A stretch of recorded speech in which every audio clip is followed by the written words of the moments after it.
Buon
бүгін кеш жасап, кездесу жасап жатқан 82-лер.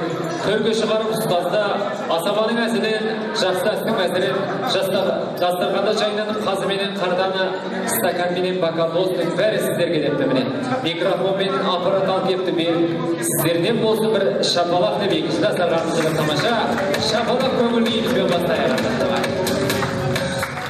Ал ендеше екінші дастарханымыздың басын осы ауылым алтын бесігім деп жаңа тамаша өздеріңіздің мақалдарыңызды айтып жатсыздар. Ендеше осы ауылға барам деген бір тамаша әнмен бастарымыз келіп отыр. Ортада Қайрат Рахман балаларыңыз ауылға барам. Ал берекет ауылға барам. Бәріміз бірге айтамыз.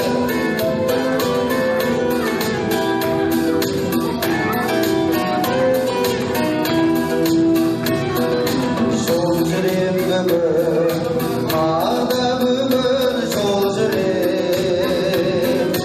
Ел жаққа барам, жүрегім елдем елжірем. Ауылдың суы, ауылдың туы аңсатты,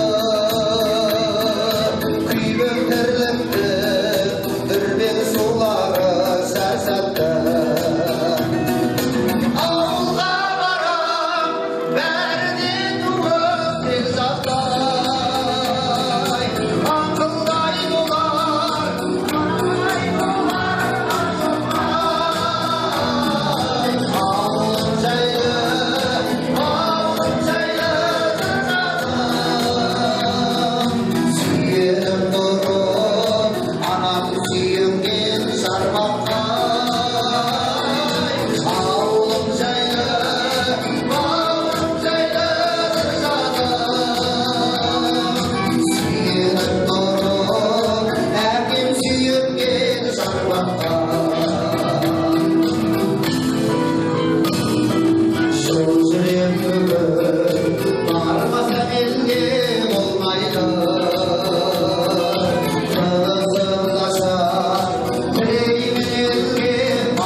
Aslan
кеше болып қинайсың мені сенікі жайма қысыр екенсің мен қызығып жүрсің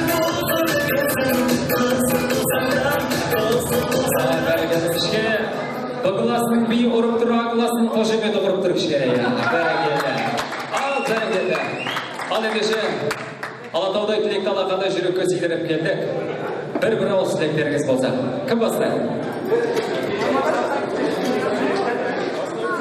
Біздің құрдастар, кластастар, қонақтар, ұстаздарымыз, сіздерді бүгінгі бәріміз ортақ мерекемен құттықтаймын. Рахмет, дендеріңіз сау болсын ұстаздар. Өстіп арамызда бізді қуантып жүре беріңіздер.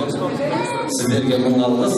Ал біз өзіміздің құрдастар, әрқашан өзіміз әркім биігі бар, сол биіктерге жетіп, армандарымыз орындалып жүре берсін. Рахмет. Біздің жасап жатқан іс-шараның бәрі жақсы ойдағыдай өтіп жатыр деп ойлаймын. Барларыңызға рахмет, атсалысып, жанталасып, бір істей жанталасып, атсалысып жүргеніңізге рахмет. 20 жылдықтан өсіп 25 жылдық, 30 жылдық кездесулерде кездесіп жүре берейік. Барлығыңыздың семьяларыңызға бақыт, дастархандарыңыз кең болып, бай болып, күліп ойнап шапқылап, ұстаздарымызды құрметтеп, сол кісілердің батасын алып, шапқылап жүре беріңіз. Бәріңізге бақыт тілеймін. Ал енді кластастар, құрдастар, мұғалім апайларымыз, сіздермен кездескеніме өте қуаныштымын. Кездесуіміз арта берсін. Арғатай 40 жылдықта кездесейік, 30 жылдықта кездесейік. Не деймін? Мына Аллаға жағам десең азанды бол дейді, ағайынға жағам десең қазанды бол дейді. Бәріміз осы, бәрімізде денсаулық, байлық, ұзақ өмір тілейіп, бала шағаларыңыздың қызығын көріп, аман есен жүре берейік. Осы 20 жылдықты атап өту барысында бұрынғыдай А класы, Б класы емес, бәріміз бір класста, бірінші класстан бірге оқып, 11-ді бір класста бітіргендей болып кеттік. Бәрілеріміздің ортақ мерекелеріміз құтты болсын. Ұстаздар, сіздерге мың алғыс. Адам болып келу анадан, айым болып кету адамнан дейді. Біз анамыздан адам болып келіп, ары қарай бізді мықты бір тура жолға салғандарыңызға сіздерге бір мың алғыс. Қартаймаңыздар. Сіздер айтқандай, біз де сіздер де біздің көз алдымызда әлі сол жап-жас күйлеріміздесіздер. Қартаймаңыздар. Қазақстанымызда мейрамдармен құттықтаймыз. Жиналып, атсалысып, ынтымақты, бірлікті болып келгендеріңізге рахмет. Бұндай үлкен шараның өзі негізі көппен бітетін іс қой. Басында бастама көтерілді, бірақ ешкім оны жоққа шығарған жоқ. Бәрінің бір-біріне деген сезімі, сағынышы, былай айтқанда қарапайымдылықтар бәрі байқалды. Ең бірінші мынау ұстаздар жағы сіздерге үлкен алғысымызды білдіреміз. Сіздерге де басымызды иеміз. Енді ана мен ұстаздардың деңгейін теңестіруге болады. Екінші анамызсыздар. Сіздерге тек қана денсаулық, амандық, енді бейнеттеріңіздің зейнетін көріңіздер. Құдай жеткізсе, жаңағы көптің тілеуі көп болсын. Ертеңдері алдағы уақытта 25 жылдық, 30 жылдықта өзіміздің арамызда қауым жүре беріңіз. Қазақстанымызға үлкен рахмет. Қуаныштымыз. Ұстаздар, сыныптастар, бәрілеріңізді бүгінгі мына 20 жылдық мерекелеріңізбен құттықтаймын. Сіздердің дендеріңізге зор денсаулық, семьяларыңызға татулық, денсаулық, семьяда татулық, зор денсаулық, тек бақыт тілеймін.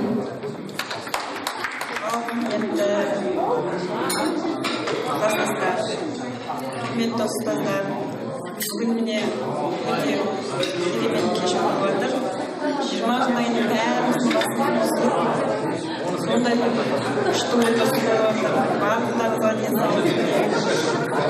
Амандық болсын, балапандардың қызығын көріңіздер. Бәрі жақсы болсын. Құрдастар, ардақты ұстаздар, бүгінгі мерекелеріңіз құтты болсын. Түйенің арқалаған алтын түйенің жантақ дейді. Біздің мына мұғалім апайларымыздың бізге берген білімдері өте зор. Мен осы кісілермен мақтанамын. Менің осы алған жетістіктерім, осы тәрбиелеген болмысым, осы кісілердің арқасы. Енді бүгінгі іс-шараға жиналып отырған өзімнің класстастарыма А класы, А класын бөлінбей бірігіп, сондай сағынышпен, қуанышпен ұзақ күттік. Бір жыл бұрын жоспарлап. Енді бұны айта кету керек, бізге керек. Бұл жерде Беріктің еңбегі зор. Берік бәрін ұйымдастырып, даже біздің қасымыздағы жұбайларымыздың өзі сендер Беріктер мықты екен, не деген шыдамды, бәріне осындай ұйымдастырып деп. Бұны айта кету керек, ол дұрыс. Бәрін осы жиыстырып отырған барлық өзімнің класстастарыма да рахмет айтқым келеді. Әрқашанда табыс тілеймін, еңбектеріңіз зор. Ұстаздар, сіздер әрқашанда орындарыңыз төр болсын, ауырмаңыздар, дендеріңізге саулық тілеймін. Жақсылығымызға жиналып отырған апайлар және тайғұлындай тегіс өскен құрдастар, сендерді бүгінгі 20 жылдық мерекемізбен құттықтаймын. Осындай кездесуді тағы да 25-30 жылдық, 40 жылдық деп атап өте берейік. Апайлар сіздерге алыс жолдан келіп, біздің сөзімізді сыйлап, мұнда келіп, біздің жақсылығымызға ортақтасып отырғандарыңызға алғыс айтамыз. Тек қана отбасыларыңызға денсаулық, бақыт тілейміз. Немере шөберелеріңіздің қызығын көре беріңіздер. Келесі тағы да жиналған біздің кездесулерімізге, келулеріңізге Алла нәсіп етсін. Қартаймаңыздар, ауырмаңыздар. Не айтамын енді, мына барлық құрдастар басымызды біріктіріп, барлығымыз жиналып жатырмыз. Осылай жинала берейік. Сыйластығымыз арта берсін. Сол.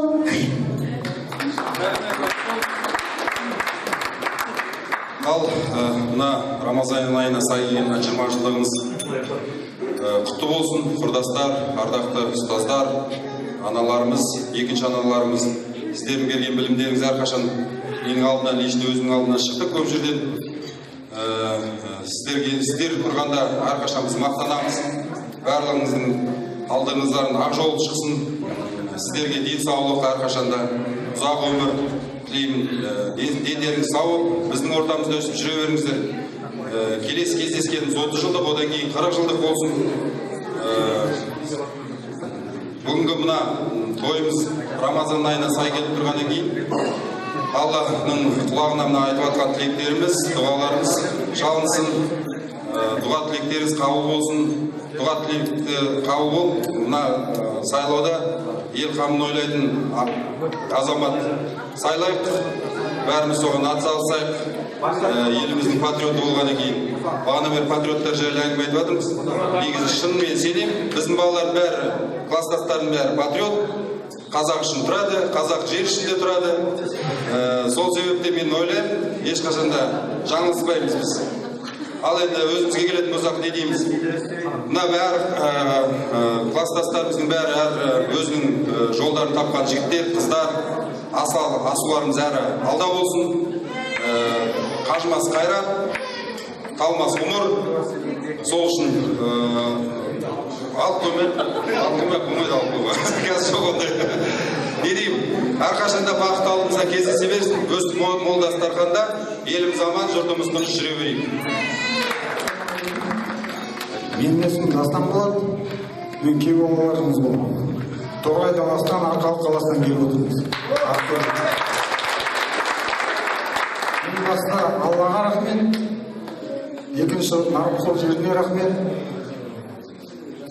Сіздерге маған осындай келіншек сыйлағанына Құдайға шүкір. Үлкен әулеттің сыйлы келіні әсем.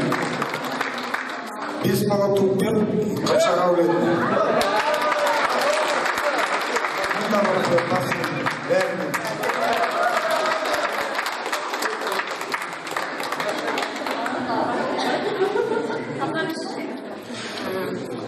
мен мына біздің осы класстың келіндерінің атынан сөйлеп тұрмын. Мына апайлар, сіздердің бүгінгі мына 20 жылдық шәкірттеріңіздің бітіргеніне 20 жыл болғаны құтты болсын, еңбектеріңіз жана берсін. Осы балаларыңыздың қызығын көріп, әлі талай 30 жыл 40 жылына куә болып жүре беріңіздер. Ал сіздермен танысқаныма қуаныштымын. Осы 20 жыл ішінде енді біз араласатын семьяларымыз бар, араласпайтындар бар. Сондықтан сіздермен танысқаныма қуаныштымын. Үйімшыл екенсіздер, жаңа айтып жатыр ғой, Беріктің еңбегі деп. Біз де енді группаларымызда болмасақ та шет жағасын біліп көріп отырдық, естіп жаттық. Берікті бұрыннан танимыз.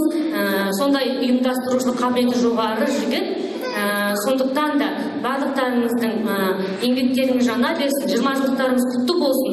Отбасыларыңызға тек жақсылық тілеймін. Осылай тату тәтті болыңыздар, және де осы 20 жылмен шектелмей ары қарай да араласып тұрыңыздар. Ағылас бұғылас деп бөлінбей, бір ауылдың топырағына аунап өскен балалар болғандықтан, ары қарай да осылай өздеріңіздің туған жерлеріңіздің туын көтеріп жүре беріңіздер.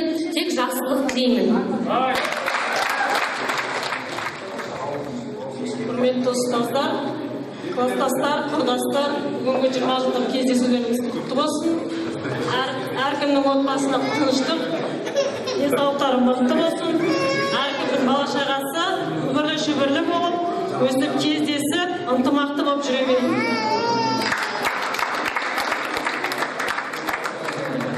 Ендеше көп сөздің керегіне деп жатыр. Сөз толтырып көмейінбе, өмірде ұстаздармен біздер бақытты болсақ, басқаның керегіне деп жатқан жағдай бар. Ендеше билейік дейді, билейік. Кәне.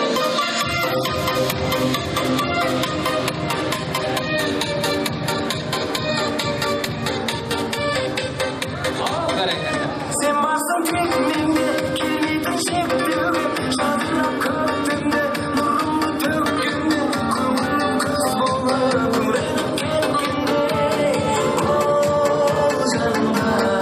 Өмірді сүргенде, қуанып күлгенде, жауап мұң көрде, жабырқап жүргенде, көңілсіз күндерде, ұйқысыз түндерде, ол жанымда.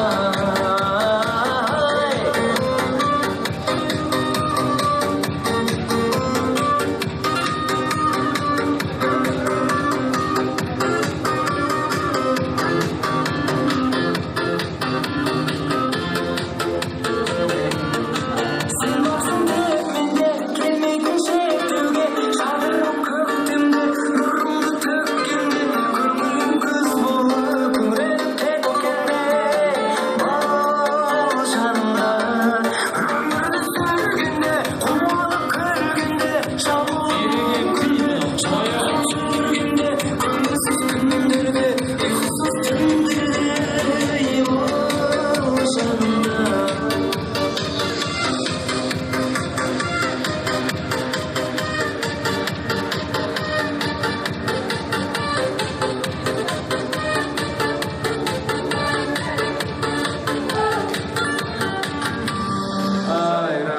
Жастар үшін, осы 82-лер үшін, 9-шы шапалақтарыңыз аяғынан.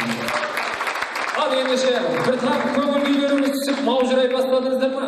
Сәресіне дейін уақыт бар ғой деп атқаным ғой. Ал ендеше бір, осы 7 дастархан, кішкене қысқа нұсқа, өлеңді тап деген бір ойын болсын, иә? Апайларымнан бастайын жоғар жақтан. Көштің басын бастап берген апай, мына өлеңді табу керек. Иә, ал музыканы жіберші. Өлеңді тап деген ойын табамызда бір көмірет айдаңыз. Система дайындап отырайық. Ал, тыңдайық.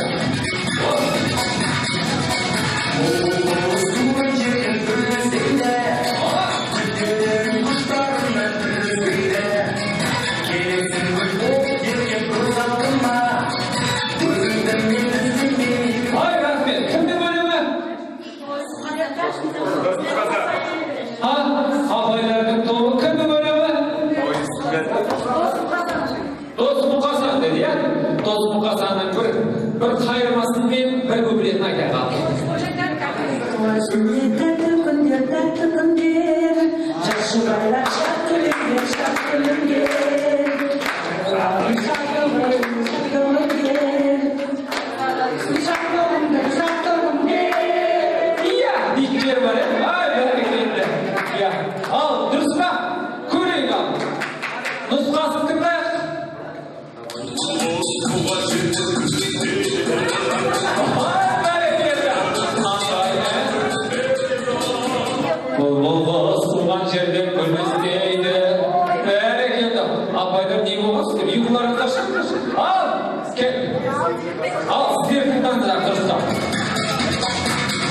иә дұрыс па тәртіп керек тыңдай айналдым ана деген асқараққа ұлымның атқан мініп толық нұсқасын қойсайшы толық нұсқасын тыңдай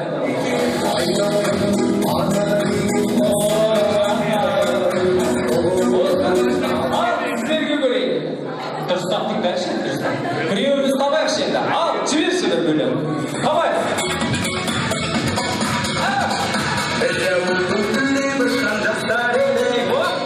болды деймін ол кімнің әні көше әні деп қойсын көше әні дейді ал кет бір куплет қайырма бір ауылда түрлер ұшқан жастар едік бәріміз бір көлді жолын бастар едік бәріміз де жазылмаған дастар едік армандастар құрдастар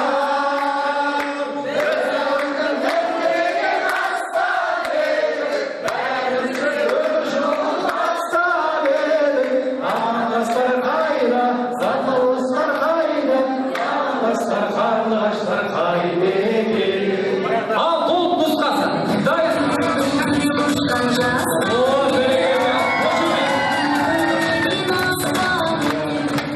енді мына аз жақтан бастайыншы мен азайып ал кеттік сіздер тыңдаңыздар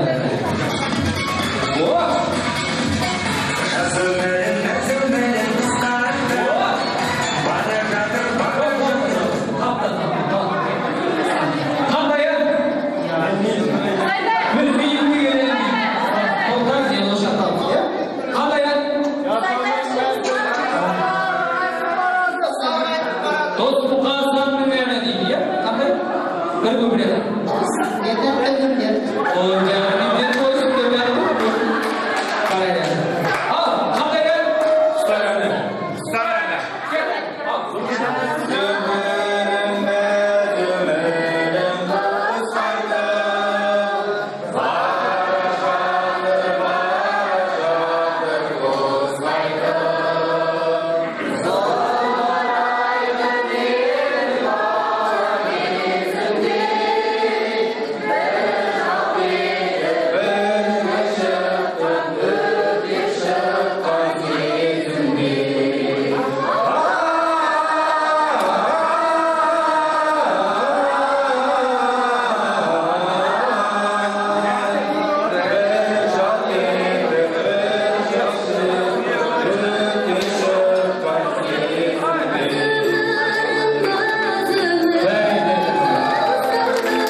сіздер тыңдаңыздар тамаша жібер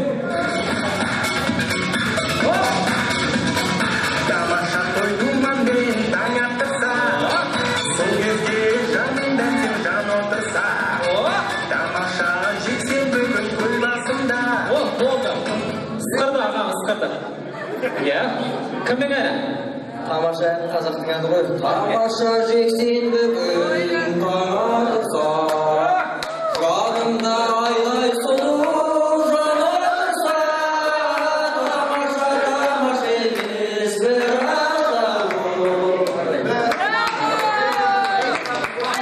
Очень хороший таптым деп ол толық нұсқасын тыңдай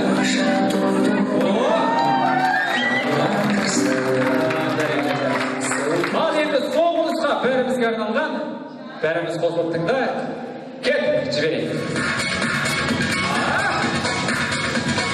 тойына гүл алып келіп ем қуанып қарсы алдың күлімдеп кет қосылайық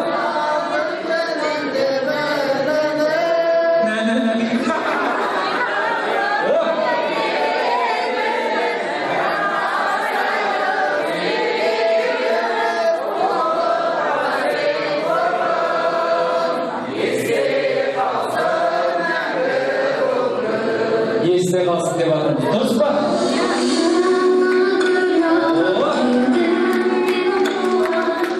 бәрекелді осындай есте қалатын күндеріміз көп болса бүгін суретке түсіп жатсыздар ертеңге тарих дейді міне сондықтан да осындай аналарымыз аман болсын ұстаз болайық той әрбір шаңырақта әрбір отбасында болсын. Осындай кездесулеріміз ұзағынан сүйіндірсін деген ниеттеміз. Ендеше қарғадан қарғаты бар қарқылдаған, жақсыдан жақсысы бар жарқылдаған, мен жақсымын дегендер толып жатыр, пайдасы өз басынан артылмаған. Мен сондай арманыма жетер ме екем, жамандарға жуылмай өтем кетем, өзім жақсы, тәрбием жақсы болса, мен осындай ұстаз аналарға қызмет етіп жүрген жағдайымыз бар Аллахқа. Ендеше осындай ұстаздарымыз көп болсын, осындай сіздер біздер аман болайық. Ел мен асабаның алғайына бүгінгі Ағыласының ұлдары мен қыздарын шақырайын. Иә, келіндеріңіз бар, күйеу балаларыңыз бар, асабаның алғайына бір тамаша Ағыласын шақырайын.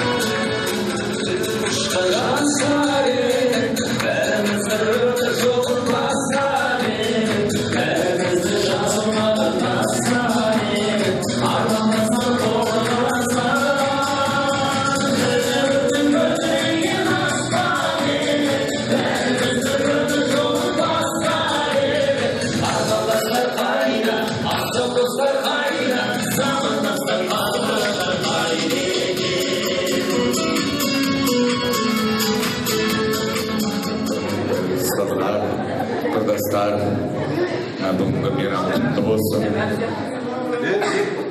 Енді осы күнге жеткенімізге мыңда бір шүкіршілік. Осы енді ұстаздарымызға көп рахмет айтамыз. Мына енді негізі бір неғым, мен өзімді мына биологияға тәрбиелеген Батихан апайымызға көп рахмет. Және де қазірде әлі де менің қызымды сондай химия, биология тәрбиелеп жатқан Сәкиба Гүлбанова апайға рахмет. Міне әлі де осындай сабақта айтады дейді, папаң биологияда мықты болған, сен де деп қазір енді медицинға дайындап жатқан Гүлбанова апай, сізге рахмет. Батихан апай, сізге көп рахмет. Міне факультет сабақтарға қатыстырып жүріп, сол биология факультетінен түсіп, Құдайға тәуба, қазір сол биология факультетінің экологиясын бітіріп шықтық.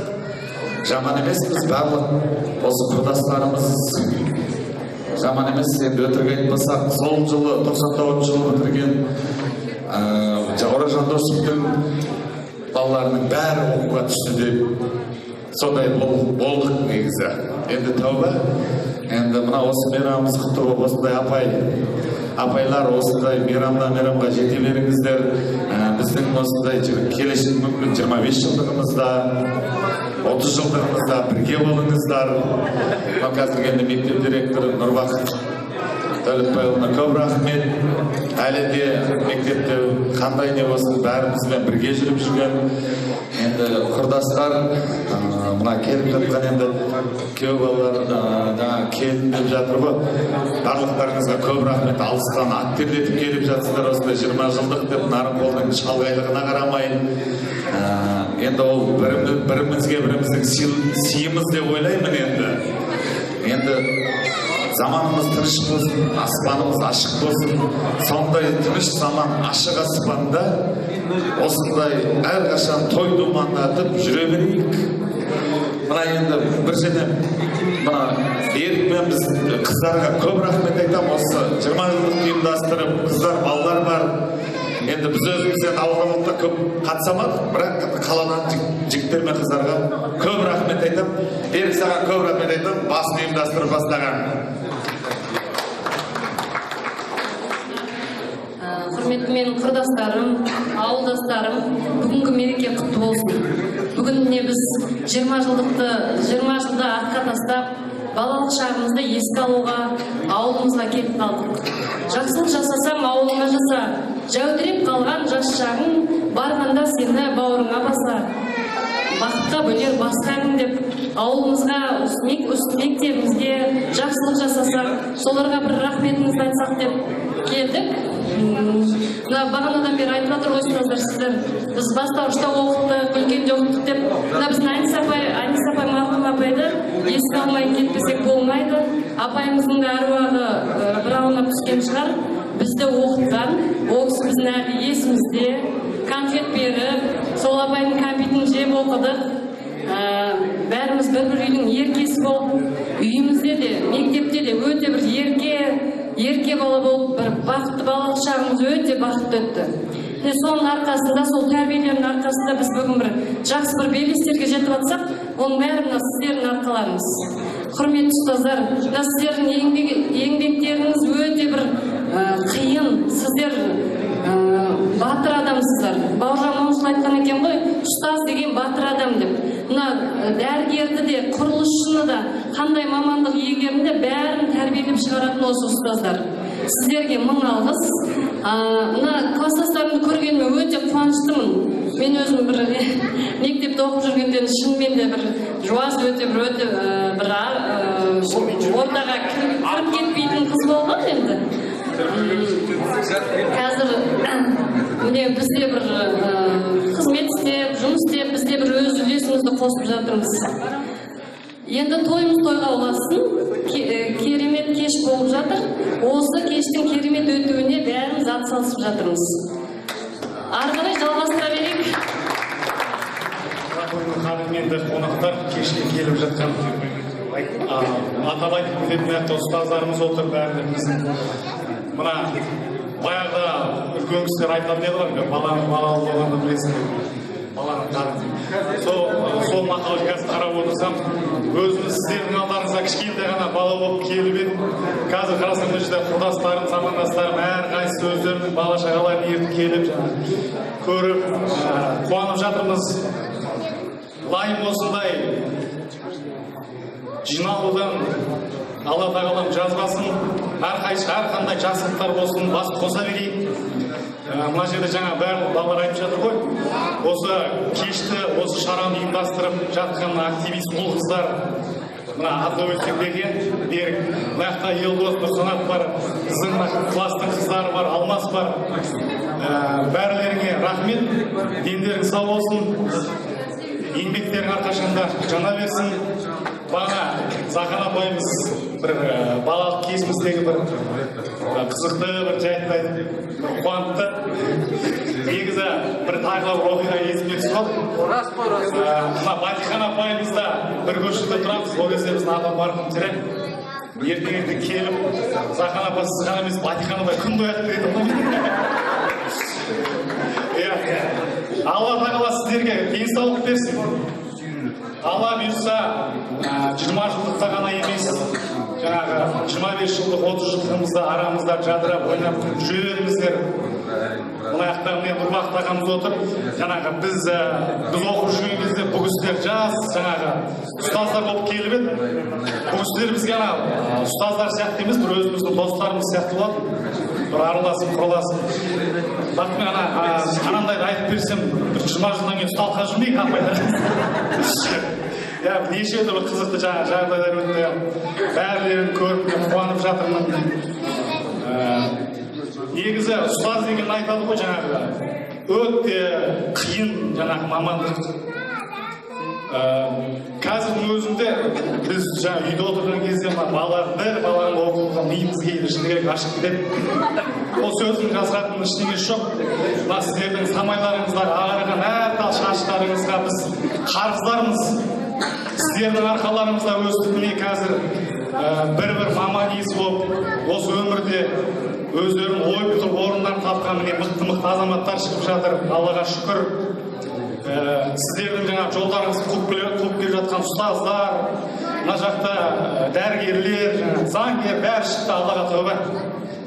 Мен осындай класстас деуге де негізі қимайсың. Бір класстас деген болмаса, бәріміз енді бір көшеде тұрып, бір жаңағы неде өскеннен кейін, бәріміз бір-бірімізге бауыр, бір-бірімізге жаңағы туысқан, бір ауылдың баласы. Мына көп сөйлеп кетті деп жатыр. Сіздерге көп-көп рахмет, алғысымыз шексіз сіздерге. Разымыз.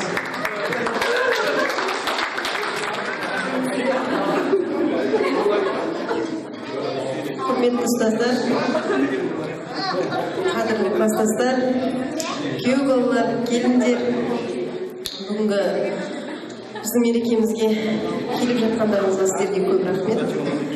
Айтып жатсыздар, біздің 99 жылға бітірген түлектер ерекше болды деп. Біздер туралы қандай да бір жылы сөз айтылса, ең алдымен ұстаздар сіздерге қарыздармыз. Ол сіздердің бізге берген тәрбиелеріңіз, білімдеріңіздің жемісі деп білеміз. Сіздердің еңбектеріңізге мың алғыс айтамыз. Біз сіздерді әрқашан айтып отырамыз. Осы 20 жылдықты ұйымдастырып отырған облыстарға рахмет айтамын. Осы 20 жылдықпен тоқталып қалмай, басқа да жақсылықтарымызда бірге ұйымшылдықпен атқара берейік. Апайларымыз ауырмай, аман есен, осындай біздің жақсылықтарымызға келе беріңіздер. Барлықтарыңызға жақсылық тілеймін.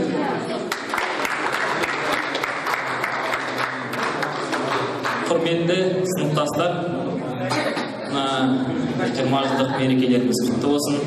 Әрқашан өз басымыз аман, деніміз сау кездесе берейік, 40 жылға жинала берсін. Ұстаздар, сіздерге рахмет. Сіздердің бізге деген еңбектеріңіз өте орасан.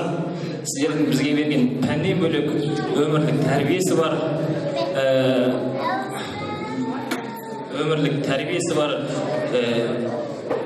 еңбектеріңіз бар. Соны бір мысал келтіріп айта кетейін. Өзімнің басымнан өткен 5-6 класста жаңағы мектептен оқып өткеннен кейін біз қол жуамыз. 2 қыз, 1 ұл. Қыздарға сонымен өгізі бізде намыс, балаларда қол жуу деген. Соңғы бізде Айгүлма маған су төгіп білдеді, мен алдымда оны бір уборщицалардың кабинетіне төге салдым. Төгіп келдім, қашып келдім, ертесінде сабаққа келдім. Ол кезде Батихан апай класс жетекші. Кім деді, мына суды тепкен? Мен тұрдым.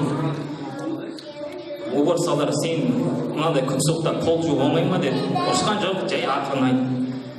Бар, міне шелекті алып кел сумен деді. Жағаталға бардым, суға келдім, қол жудым. Класс бәрі отыр, мен ғана пол жуып жүрдім. Содан бастап міне қазір уборщицаларды көрсем, бір пол жуып жатса, басы бітпейді. Бұл маған уже үлкенге деген сабақ болды маған. Бұл өмірлік сабақ болды. Сол үшін сіздерге рахмет. Бұндай нелер, әр пәндің, әр мұғалімдердің нелері көп, оның бәрін айта берсек уақыт жоқ. Сіздерге рахмет сол үшін.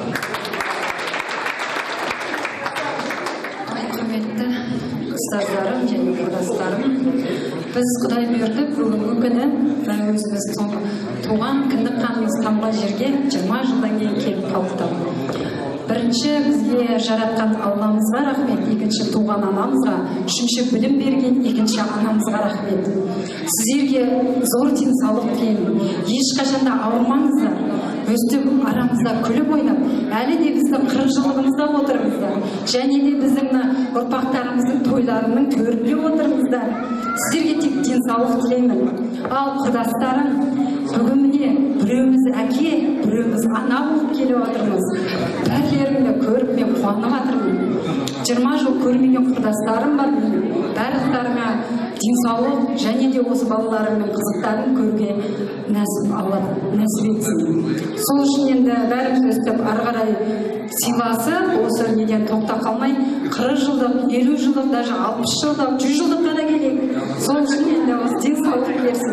Главный денсаулық, ең бірінші байлық ақжаулық, ең бірінші байлық денсаулық, екінші байлық ақжаулық дейді ғой. Ақжаулықты, ақ сақалды және ақ түсті, ақ самайлы ана болып, апа болып отырайық осы. Өстіп бізде өзімізден кейінгі ұрпақтардың арасында отыра берейік. Сіздерге денсаулық, рахмет сіздерге. Құрметті достар, ұстаздар, келіндер, күйеу балаларына, келіндерге рахмет. Әсіресе класс жетекшілеріміздің мақсат айтып отыр ғой, сабақ болып жатыр деп біз ана Жамал апайымыз таблица үйреткенде есімізде бар. Үйге барып, көрпеңнен жұлып алған кезде сол таблицаны айтатын мұнда деп сол. Арқасында айтып сіздер мұғалімдерді сыйлағанның арқасы. Сіздерге рахмет осындай білім беріп, тәрбие беріп. Сіздердің тәрбиелеріңіз анда-санда балаларымызға береміз, Құдайға шүкір. Сол баланың қадірін бала болғандар білесіз. Сол ауырмаңыздар, дендеріңіз сау болсын, ұзақ ғұмыр берсін сіздерге Алла тағала. Өстіп 25 жылдық, 30 жылдық қалқайып отыра беріңіздер. Қырамыз ортаймасын, жастандасып өсіп жете берейік. Сол дендеріңіз сау болсын. Құрметті, мына 20 жылдыққа жиналып отырған қауым, мына 20 жылдық мейрамтойларыңыз құтты болсын. Өзімді таныстыра кетейін. Осы сіздер біреулеріңіздің балаларыңыз, біреулеріңіздің бауырларыңыз, біреулеріңіздің құрдастарыңыз, Мәрленнің жолдасы болам, осы ауылдың келіні болам. Осы қайын жұртыма бәріңізге басып енді сіздерге осы 20 жылдыққа алтын уақыттарыңызды бөліп келген қонақтар, мына 20 жылдықтарыңыз құтты болсын, дендеріңіз сау болсын, бастарыңыз аман, бауырларыңыз бүтін болсын. Өстіп 20 жылдықтан 30-40 жылдыққа аман есен байлар шағаларыңызбен, қастарыңыздағы жұбайларыңызбен және мына тірек, өзіміздің тірегіміз ер азаматтарымызбен бірге жүруді Алла тағалам нәсіп етсін. Бағанан бері айтылып жатқан тілектер қаншама, баталар періштенің құлағына шалынсын. Тағын едім, бүкіл осы өмірдегі бар жақсылықты, жақсылық атаулығын тілеймін сіздерге. Үйлеріңізден бақ кетпесін, бала шағаларыңыз аман болсын, езулеріңізден күлкі кетпесін, әрқашан өстіп ойнап күліп жүре беріңіздер. Тағы да 20 жылдықтарыңыз құтты болсын.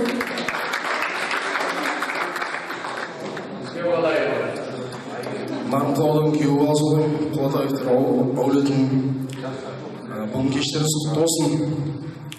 Уақыттарыңыз бақытты болыңыздар, оны жақсылықтарды кездесуге. Саламатсыздар ма? Біріншіден білетінім бар, білмейтінім бар, сіздермен амандасып қояйын, кеш жарық. Мына мен осы ауылдың Бекбек Соқпаев атындағы мектеп гимназияны бітірдім, бірақ Бұражадос мектебіндегі түлектерге 20 жылдық соған келін болып келемін. Есімім Жадыра болады. Енді осындай төрде отырған аналарымыз, мұғалімдеріміз сіздерге өте көп рахмет.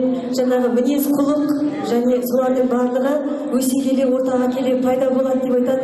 Сондықтан сіздер осындай өздеріңіздің жақсы жарқын мінездеріңізді, тәрбиелеріңізді осындай үлкен осы жаңағы балаларға бергендіктен осындай білімді, байсалды және керемет мінезді болып өсіп келді. Сондықтан сіздерге көп рахмет. Соны және осындай түрде қабылдаған осындай ұл қыздарыңызға көп рахмет. Араласып келе жатқаныма 99 жылдан бері араласып келе жатыр сіздердің достарыңызбен. Сондықтан балаларыңыз өте керемет, ешқандай мін жоқ деп айтсам да болады. Бір-бірімізбен өте керемет араласамыз, класстастар болып болсын, достар болып болсын. Енді А деп, Б деп бөліп жатыр. Мен бөліп жармай айтпай қояйын. Бәрі маған, бәрі бірдей. Бақыт тілеймін, шаттық тілеймін, көтеріңкі күй тілеймін. Келесі жылда бізді жолдастарымыз 25 жылдыққа қалдырмай алып келеді деген ойдамыз. Осы жыл жаңа қалмай ілесіп алдық. Сіздерге бақыт, шаттық тілеймін. Рахмет сіздерге.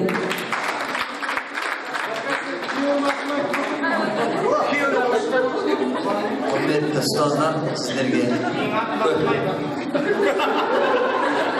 құрметті ұстаздар және менің құрдастарым, сіздерге алғысымыз шексіз. Білмегенімізді үйреттіңіздер. Денсаулықтарыңыз мықты болсын. Алыстан ат терлетіп келіп жатсыздар. Аз сөз алтын, көп сөз күміс дейді.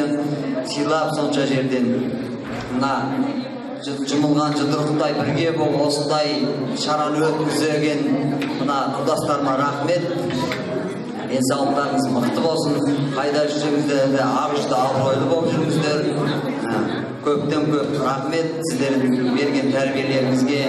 Және де басымызды иеміз, сіздерден тәрбие алдық, тәлім алдық, білмегенімізді үйреттіңіздер. Әрқашан жақсылықта үйлеріңізден шаттық, бақыт кетпесін. Әрқашан өстіп ойнап күліп, езулеріңізден күлкі кетпесін. Және де менің енді мына нелерімді қалған құрдастарыма берем. Денсаулықтарыңыз мықты болсын. Жақсы отырыңыздар. Бәрі керемет дайындалып кетті енді сөзге. Енді кішкене осыны барлық айтқан жақсы керемет тілектерге қосыламын.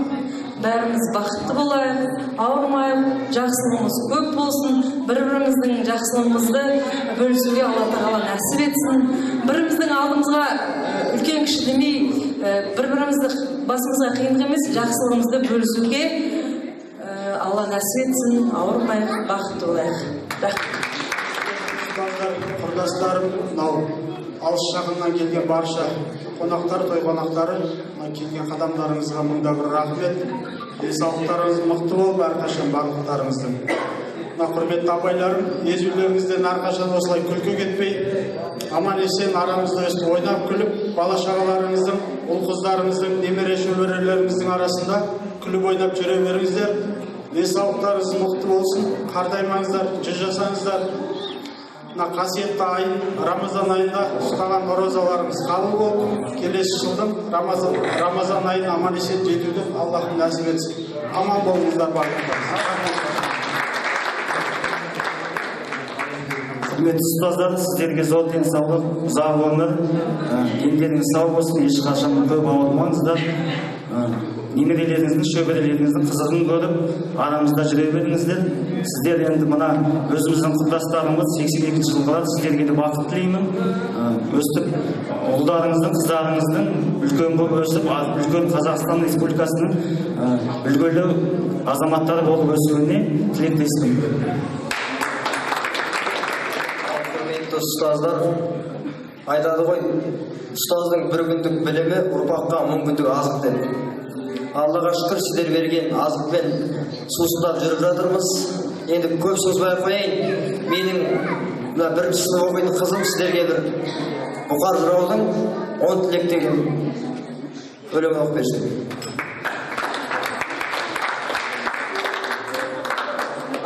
Бұқар жырау тілек, бірінші тілек тілеңіз, бір Аллаға жазбасқа, екінші тілек тілеңіз, ешғыл басық залымның тіліне еріп азбасқа, үшінші тілек тілеңіз, ішпесіз көйлек кимеске, төртінші тілек тілеңіз, төрде төсек тартып жатпасқа, бесінші тілек тілеңіз, бес уақытта бес намаз, біреуі қаза қалмасқа, алтыншы тілек тілеңіз, алпыс басты ақ ордам, ардақтаған аяулым, күнінде біреуге тегінен тегін олжа болмасқа. Жетінші тілек тілеңіз, желпілдеген ту беріп, жер қайысқан қол келіп, сонан сасып тұрмасқа. Сегізінші тілек тілеңіз, сегіз қиыр шартарап, жер тұлданып тұрмасқа. Тоғызыншы тілек тілеңіз, 90-дағы қарт бабам топқа жаяу бармасқа. Оныншы тілек тілеңіз, 10 ай сені көтерген, омыртқасы айналған, отты күнде туғанға, тас құрсағын кеңіткен, тас омырауын жүгіткен, анаң бір аңырап қалмасқа.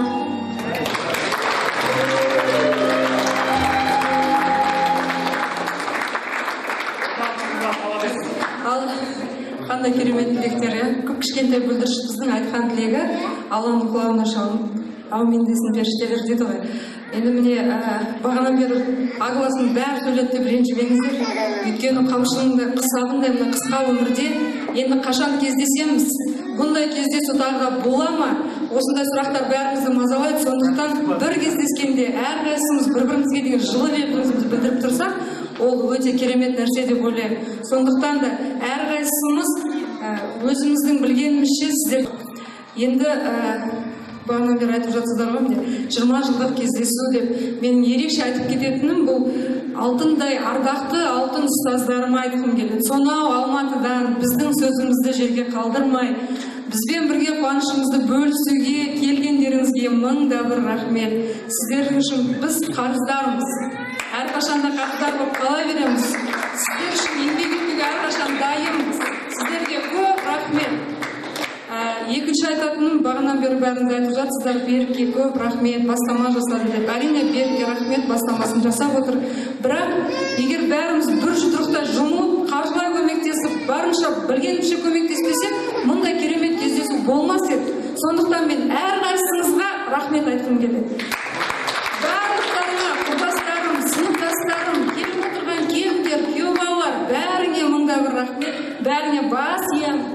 Сендердің арқаларыңда міне 3 күн бойы өтетін кешіміз өте керемет өтіп жатыр. Тіпті бүткіл Нарынқол ауданы бәрімізге таң қалып, таң тамаша болып отыр. Бұл бәріміздің жетістігіміз деп ойлаймын. Және тағы бір айта кететінім міне, осы жыл басталғалы бері, 20 жылдық кездесу деп басталғалы бері ерекше қызмет атқарып жүрген Берік, содан кейін Нұрсанат Елдосты қатты атағым келіп отыр. Сіздермен тойдың басталғаннан бастап видео көрдіңіздер. Барлығына жаңағы эмблема жасау, ананы жасау, кез келген нәрселерге ең бірінші көп көмектерін көрсетіп, әрқашанда бізбен бірге ақылдасып, барлығын бізбен бірге бірігіп шешіп жүрген Елдос пен Нұрсанатқа көп рахмет сендерге. Шынымен бүгін бір толқитындай керемет кеш болып отыр. 3-ші алғыс айтқым келіп отырған ол осы ауылдағы тұрып жатқан ауыл азаматтарына. Бүгін мінеки еттерін пісіріп, барлығын тасып, Мариям басталған Ернат, осында жүрген барлық жігіттер бізге ерте келіп қарап отыр, бәрін пісіріп, бәрін істеп жүгіріп жүр. Бізге қызмет істеп жүр десек болады. Сондықтан қойларын сойып, беретін қойларын беріп, бұл тойда әркім өз шамасы келгенше көмектесті. Барлықтарыңызға рахмет. Енді міне ертең қарай жалғасын табады деп ойлаймыз. Бұл қуанышқа созыла берсін, кездесуіміз ешқашан үзілмесін, әрбір отбасына қуаныш пен шаттық болсын, әрбір арайлап атқан таң барлық отбасына тек қуаныш пен бақыт әкеліп отырсын. Ұстаздарым, тағы да сізге айтатын мыңда бір сіздерге рахмет. Кішкентай ғана періште қыздарымыз 10 тілегін айтып жатыр. Бірінші тілек тілейік, бір Аллаға жамағат қыбылаға бетті бұрысындар.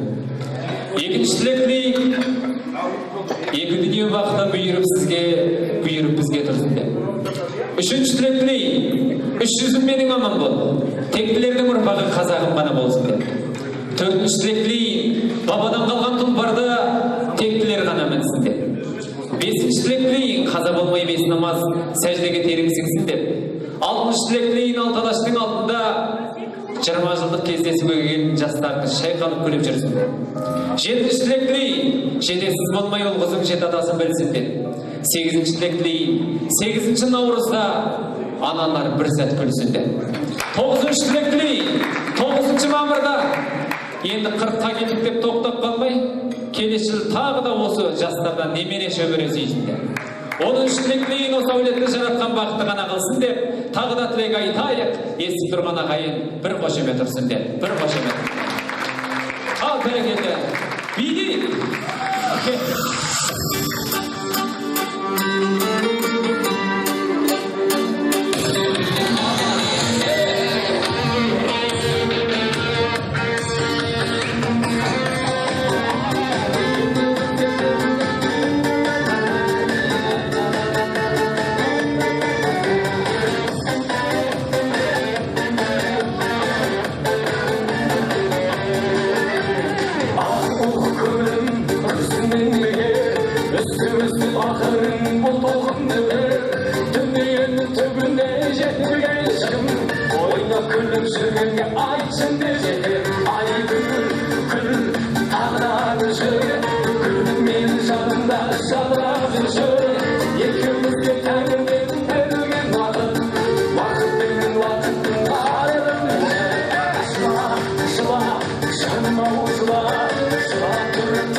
Ömrümü öküm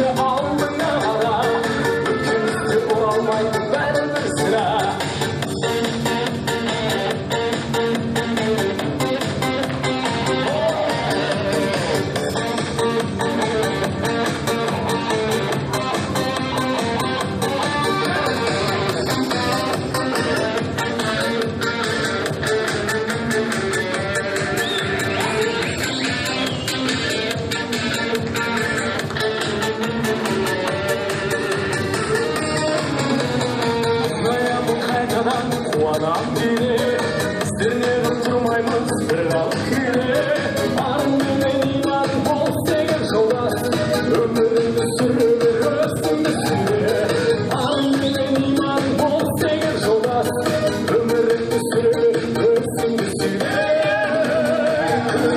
күл тағы да жүрші күл менің жанымда жаттыра жүрші екеумізге тәңірден берілген бақыт бақыт менің уақыттың қадірімші жыла жыла жаным ау жыла жылап тұрып тәңірден кешірім сұра өміріңе өкінді алдыңа қара өкіністен оралмайды бәрібір сірә ай күл тағы да жүрші күл менің жанымда жаттыра жүрші екеумізге тәңірден берілген бақыт бақыт менің уақыттың қадірімші екеумізге тәңірден берілген бақыт қолда барда алтынның қадірімші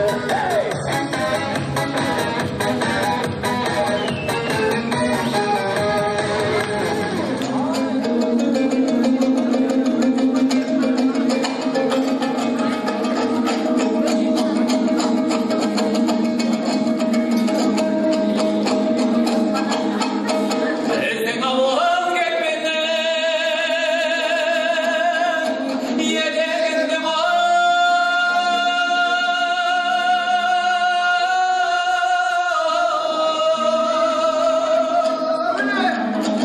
ерте шыққан ауылыңа жетегінде ұзар бидай сағым қалған ауылыңда атамақан емінде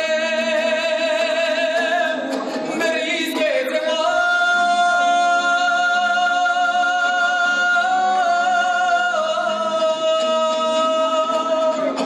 айналар ауылыңа кетемінде ұзар бидай сағым қалған ауылыңда есімің алды тамғайын басыңда тұрмас жазғайын қалқада еске түскенде сағынып сонда ұзар бидай әнге салған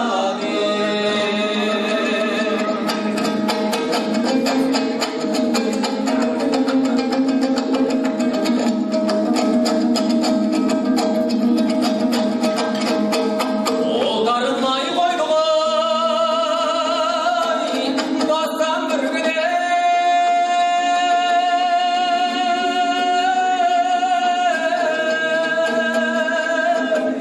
сенсіз өмір секілді жалған шіркін зар бидай сағым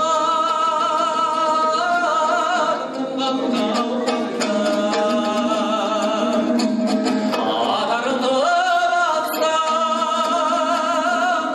келгенімде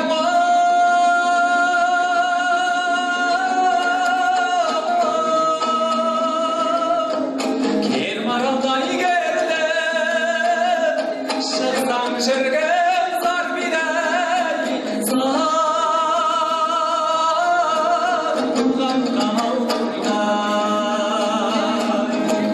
есіктен алды қарамай қалқаның гүлді жанарай қалқада еске түскенде жүрегім жоқ боп жүрегім от боп жанар есіктен алды тамғайын басыңда тұрмас жаздайын қалқада еске түскенде сағынып сонда ұзар бидай әнге салған сағынып сонда ұзар бидай әнге салған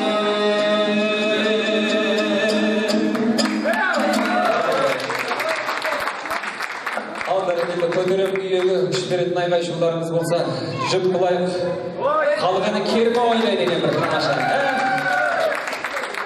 қошеметтеріңіз болса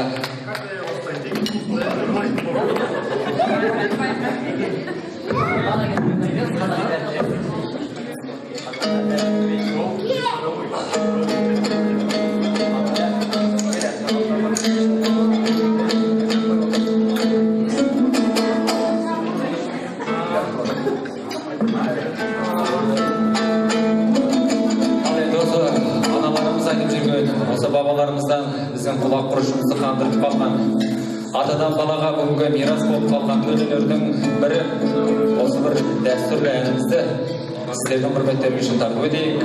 Керімбай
сөз арасын таппасын, батырда болған қазағым, таңылықта атқасын. Қыранда болған қазағым, қанатты биік қаққасын. Тазыда болған қазағым, түркілігізін баққасын.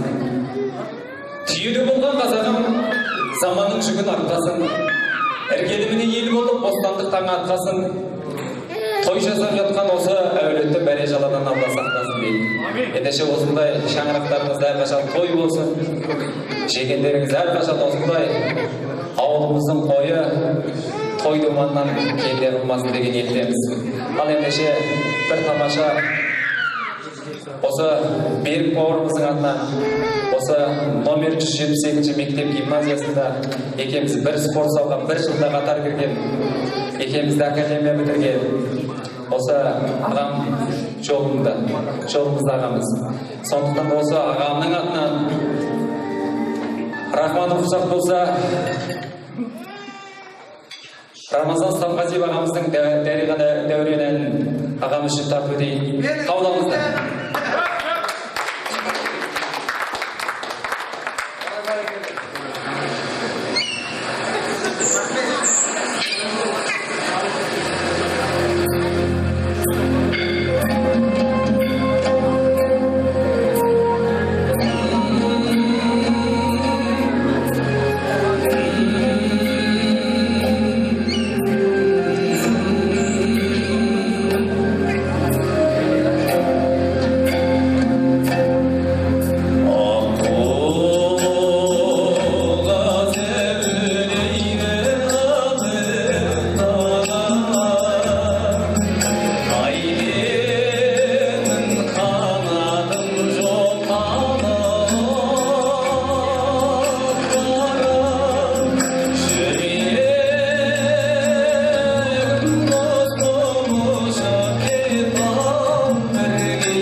әуеден күткен ылғалда маңдайдан аққан тер артық.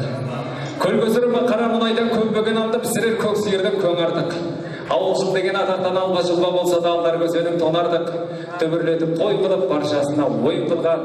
Бүгінгі бәрінен осы отырған бүгінгі ағаларымыз, әпкелеріміз, ұстаздар сіздер артық. Сондықтан да кеше қырғыздар айтпақшы, мінгенде атым сар жорға, салдыршы жаным жан жолға, қателік кетсе біздерден кешір қойылың бір жолға деп бүгінгі 90 ауыз сөздің толықтай түйіні айтатын бүгінгі Сәрсенбай Берік ағамыз бір тамаша сөздің сүбелі сөздің кезегіне шақырып беріп отыр. Қоштасар уақыттың жеткенімен, сынаптай сағаттың өткенімен. Ал енді құрметті ұстаздарым, құрметті сыныптастарым, құрметті күйеу балаларым, құрметті келіндерім, бұл жерде мен өзім 82-ші жылдың кішкене сәл басындамын енді, мартта. Содан кейін енді кішкене келіндерім, күйеу балаларым деп айта берейін. Мынау қасиетті Рамазан айына сай келіп тұрғанына 20 жылдық кездесуіміз бүгін өз мәресіне жетіп жатыр. Біріншіден Аллаға мыңда бір шүкір, Аллаға сансыз шүкір етеміз. Осындай күнге аман есен жеткенімізге. Әттең дүние дейсің, осы 20 жыл бұрын сыныпта тай қолындай тебісіп бір көскен Сәлімбай Мәрлен, Елзира, Мұрат Тоқбет менде. Әрқайсысының орны өлген, әсіресе енді Марлен екеуміз тай қолындай тебісіп бірге өстік. Төбелесіп қалатынбыз, адамат қаталасып қалатынбыз ешкім. Өте сондай ақ көңілді болатын, мейірімді болатын сондай өмірден өтіп кетті міне. Өмір деген қамшының сабындай қысқа деген сол міне. Иншалла кешеде бірінші осы мерекеміздің спорттық жарысының ең басында ашылу салтанатында бірінші сол кісілердің рухына тағзым жасадық. Аудандық имамды шақырып, ауылымыздың имамын шақырып, Манап бауырымызды шақырып, Құран бағыштатып, ата-бабамыздың рухына Құран бағыштатып, сондай бір кішкене құрмет жасадық.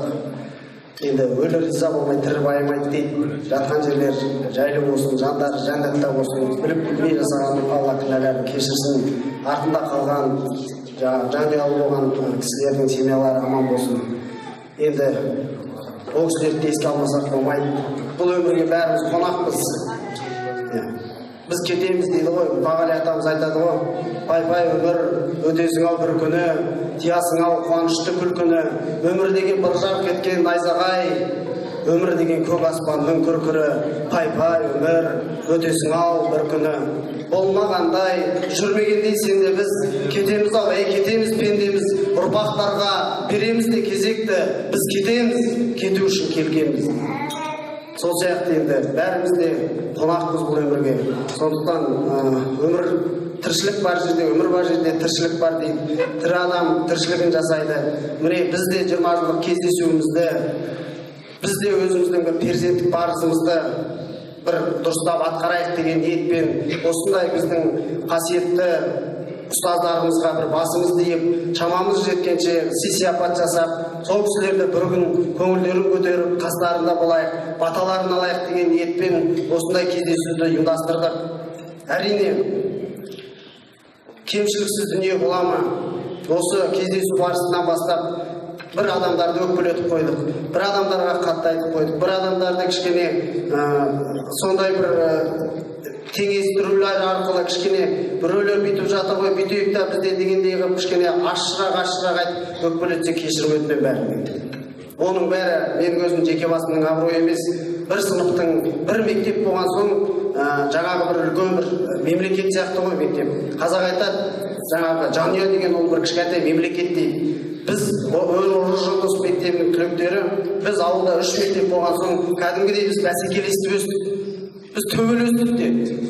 Біз төбелескенде де өзіміздің намысымызды жіберген жоқпыз. Біз жарысқа шықтық. Біз жарысқа шыққанда қай жарысқа барсақ та өзіміздің намысымызды жіберген жоқпыз. Біз өзіміздің мектебіміздің атына кір келтірген жоқпыз. Сондықтан осы кездесу басталған кезде мен де басқа мектепте қалып қалмайықшы деген сияқты бір намыс деген нәрсе мені алға қарай итеріп тұрды. Ертең ана мектепте сондай жігіттер болып еді, сондай қыздар болып еді, олардың істегені мына ма деген сияқты, солар бір жақсы оқып еді, солар сондай жігіттер еді, қолдарына түк те келмепті ғой деген сияқты сөз артымызда қалмасыншы.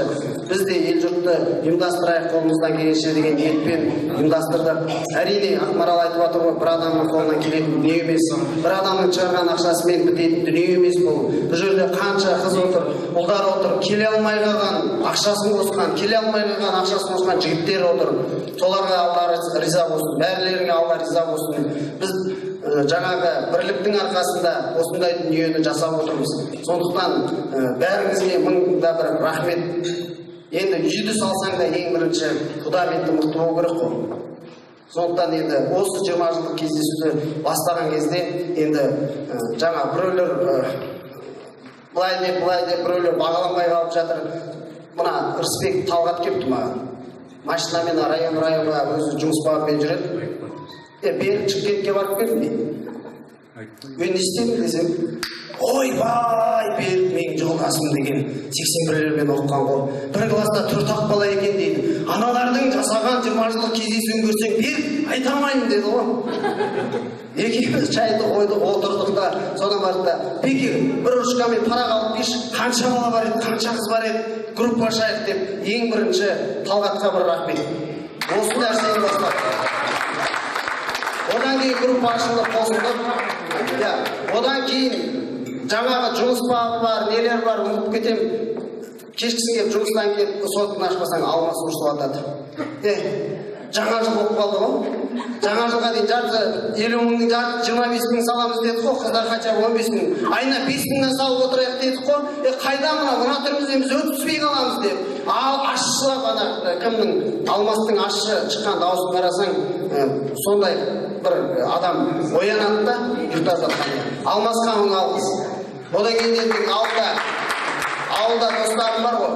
Құдайға тәуба, тепсе темір үзетін, сен тұр мен атайын дейтін, Аллаға шүкір маған бір керемет достар берген. Ержан Марлендерге шығып едім. Беке, 3 жігіт қалсақта жасаймыз уайымдама деді ғой. Молодец, Ержан, рахмет, кімдерге, Марлендерге, ауылдағы достарға айтады, уайымдама беріп жасаймыз дейді. Аналарға сен қойшы, 4-іміз жасағымен басқалар келмей қалса бір түрлі болады ғой деп. Ана ой деген сан-саққа жүгіреді. Содан енді Аллаға шүкір міне. Жігіттер бәрі атсалысып, Елдостар, Нұрсанаттар, мына жақта қыздар бар, Индиралар, біздің сыныпта сана қыздар да, ұлдар да бәрі араласып, сол ауызбіршіліктің арқасында менің арқам емес, мен тек қана бір телефонда бүйтейікші деп қана отырған шығармын, бірақ бәрін атқарып жатқан осы жігіттер қыздардың арқасы. Сондықтан сіздерге мыңда бір рахмет. Мына Рамазан айында бәрі кешіміз жақсы өтті, еліміз аман, жұртымыз тыныш болсын. Ұстаздарымыз әрқашан осылай ортамызда отыра берсін. Келген қонақтарға мыңда бір рахмет, күйеу балалар, келіндер, сіздерге де алғыс. Енді мына жақта қызмет жасап жатқанда Ернат, Рахман деген інілерім келіңдерші. Ернат, Рахман бәріміз бір жылда қызмет атқарып, бұлар менің туған інімдей болып кетті. Менде қандай басында кішкентай қиын еді. Беке брат деп, Бекетай братан аға деп, не істейміз деп. Бір қуанышым болса, шауып келеді, бөліседі. Жаңағы қай кезде де әйтеуір қазір бір елдің баласындай болып араласып кеттік. Осы 20 жылдық басталған кезде тамада мен айттым енді. Мен сразу аласам, жігіттерді алып келіп басқартсам, ертең біреу ұнатпай қалса, мына беріп ешкіммен келіспей әкеп алып дейді. Сондықтан айттық, жігіттер, қыздар, тамада болса табыңдар. Мықты тамада арзан қалайық, ақша үнемдейік деп. Содан кейін тұрдым да жігіттерге шықтым інілерге. Осылай 25 күн не істейміз дедім. Беке, бір ауыз сөзіңіз ғой дедім. Сендер тұра тұрыңдаршы дедім. Басқа кісілер тапсын. Может, біреулердің ұсынып отырған кісілері бар шығар. Ертең мен сендерді апарып, бұл жаман ғой. Жауапкершіліктің мойынға алған деген жаман. Жүкті мойынға алған. Артынан ертең біреу, бір адам, мынаны сонша жерден алып келген, мынау ма екен десе, бүкіл жаңағы еңбегің далаға кеткен сияқты, ішің ашып, жаңағы көкірегің жаман жылайды. Сондықтан сондай дүние болмас екен. деген ниетпен жігіттерді тоқтаттым. Bir ай тоқтаттым. Бұл жігіттер жай ғана құдалыққа 100 мың, 150 мың теңгеге шығатын жігіттер Алматыда. Бағасын айтқан. Соны мен тоқтатып қойып, күтіп, соның кейін барында бекет істейсіз, бізге звоноктар түсіп жатыр. Болатын болды ма, болмайтын болды ма деп. Соның кейін алдында болды. Сендерді аламыз. Ешқайда кетпеңдер енді болды. Басқа ешқандай тамада табылмады. Ауыл жақтан ала салайық деген ұсыныстар түсті. Ауыл жақтан алғымыз келмеді. Дұрыстау болса екен отырысымыз деген ниетпен келдіңдер. Алла разы болсын. Мынау айтады қазақ, еңбек дейді. Еңбек деген сатылмайды дейді. Еңбек бағаланады дейді.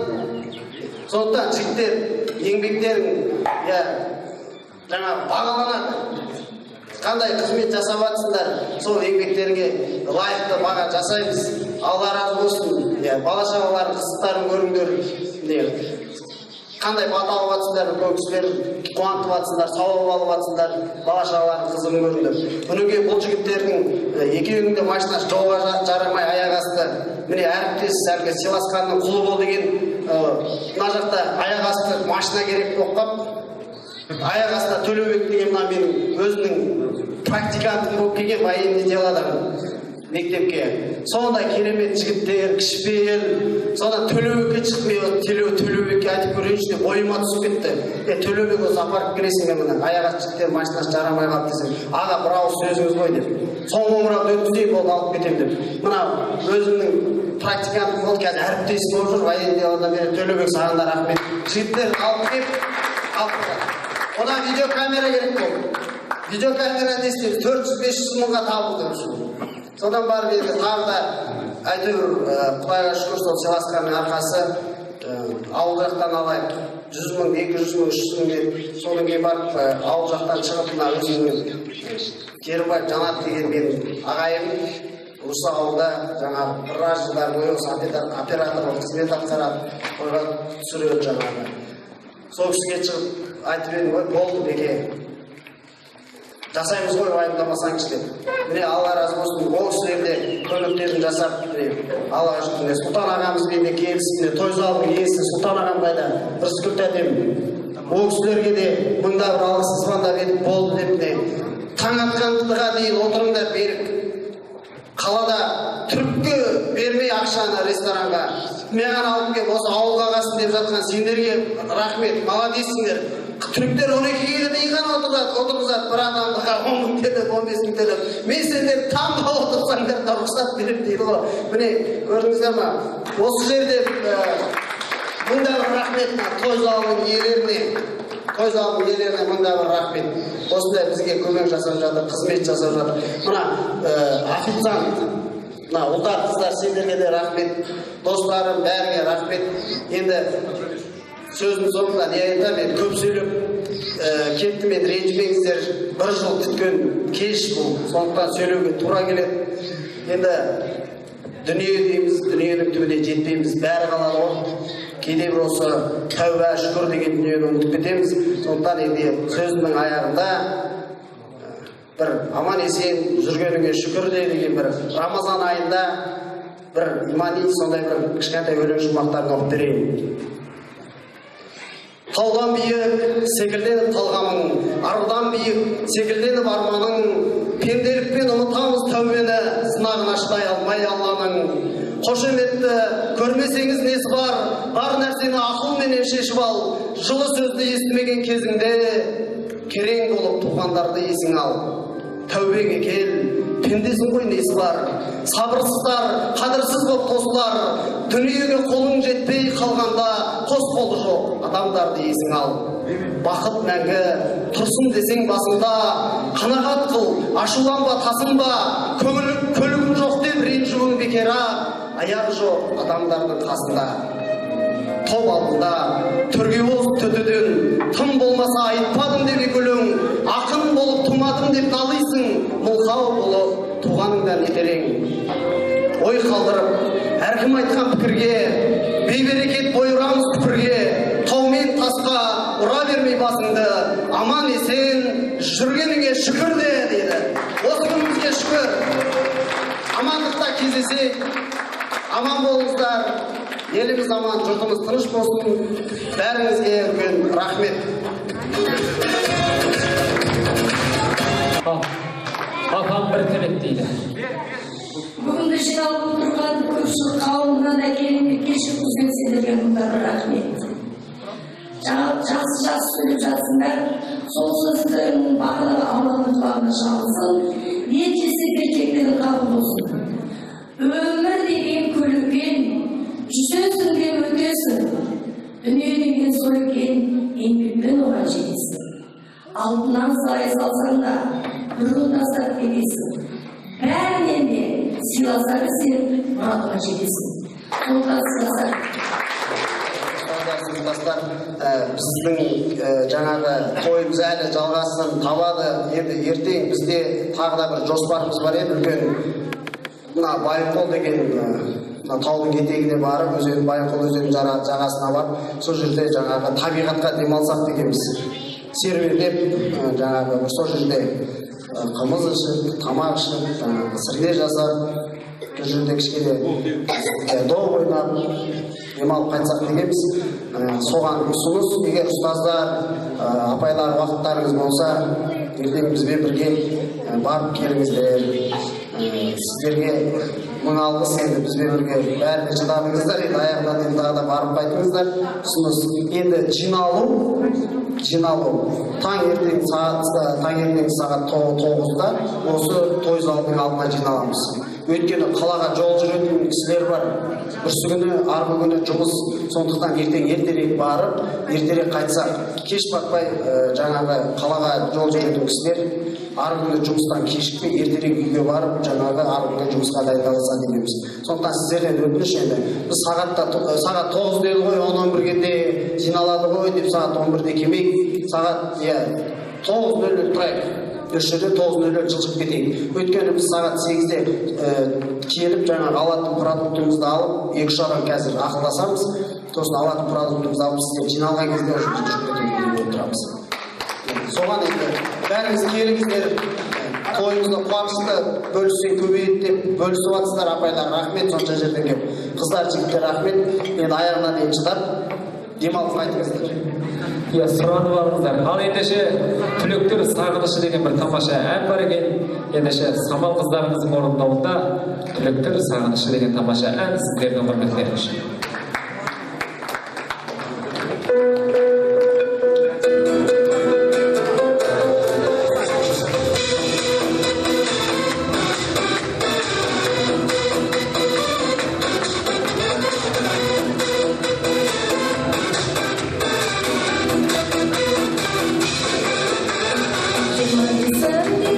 Мамырдың қамы таққан біз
Сынның